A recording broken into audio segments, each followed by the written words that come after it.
Hello, welcome to this chemistry lesson. Thank you for tuning in. In this lesson, we'll be learning how to calculate the theoretical percentage purity of a given sample. I'm going to read the question for us. It reads, 40 grams of impure calcium carbonate reacts with a 200 cubic centimeters of a dilute sulfuric acid with a concentration of 1.5 moles per cubic decimeters. All the calcium carbonate and sulfuric acid react completely, leaving the impurities unreacted at the completion of the reaction. Calculate the percentage purity of the calcium carbonate. The reaction is indicated on the board. The first thing that we ensure looking at the reaction or a chemical reaction is what? Here balancing the chemical reaction, correct? So let's look at it. We have one calcium atom here, one calcium atom there. The carbonate, one carbon atom, 3 oxygen atoms, 2, 3 oxygen atoms, 2 hydrogen atoms, 2 hydrogen atoms, the sulfate and the sulfate there. So it is balanced, okay? Second thing is to look at the mole ratios, okay? What is the mole ratios? 1 is to 1 is to 1 is to 1 is to 1. Okay, so let me just fix this one.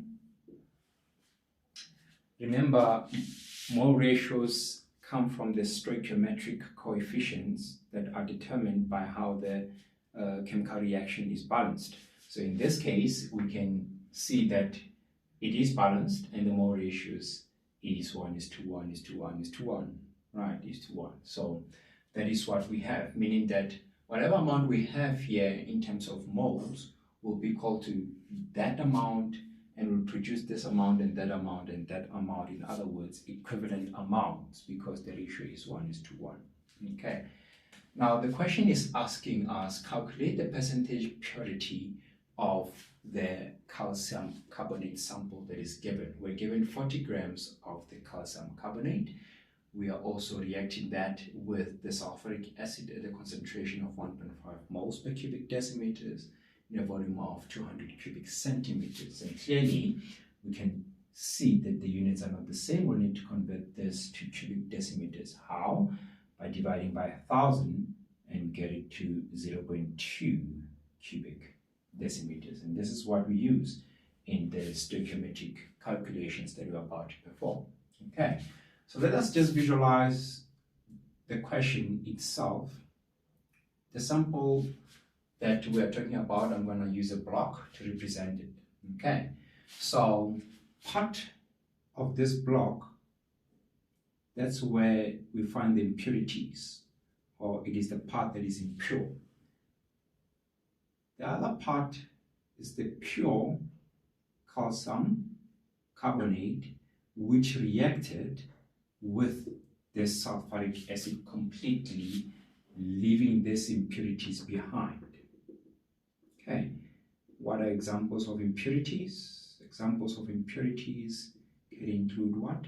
Sand granules, okay, which will not react and will just remain behind.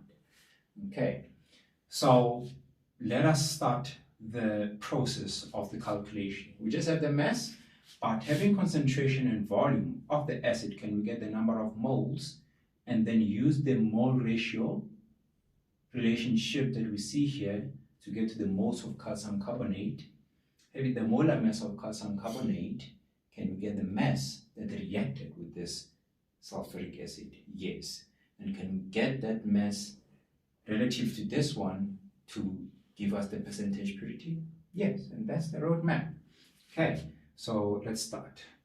Moles of sulfuric acid that reacted will be 1.5 moles per cubic decimeters times 0.2 decimeters or cubic decimeters. And as you can see, that will cancel. When you plug this in your calculator, you get 0.3 moles. According to the mole ratios, they are equal, and therefore this will be equals to the moles of calcium carbonate that also reacted.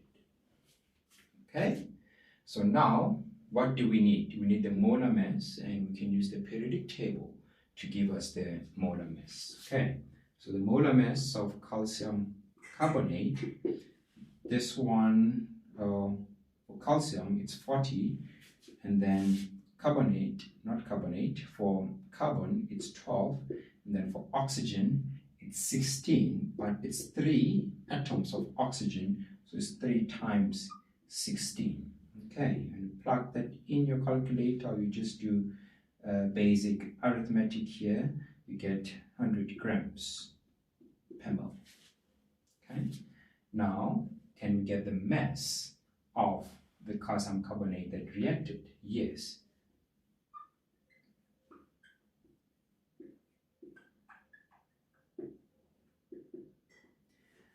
That will be 0.3 moles, yes, times the molar mass, 100 grams per mole. And again, that and that cancels. We are left with the unit that you want. And this will be 30 grams. Okay, of the calcium carbonate that reacted. So coming back to our block here, this is the pure calcium carbonate. So 30 grams of the 40 grams is pure calcium carbonate, yes? So by deduction, we can obviously see that 10 grams is the impurities, okay?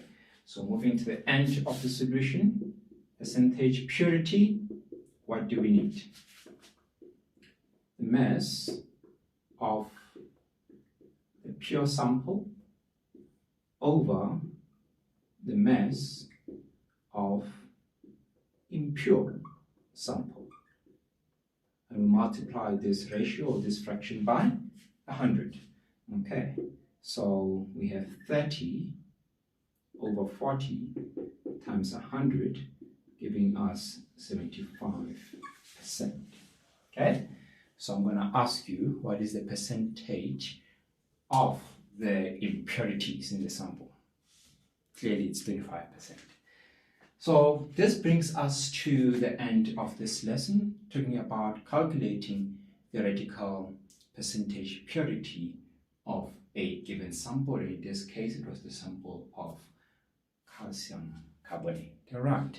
So thank you very much for tuning in.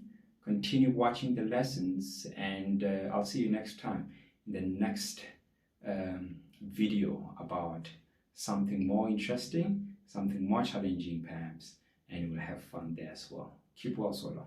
Sharp, sharp.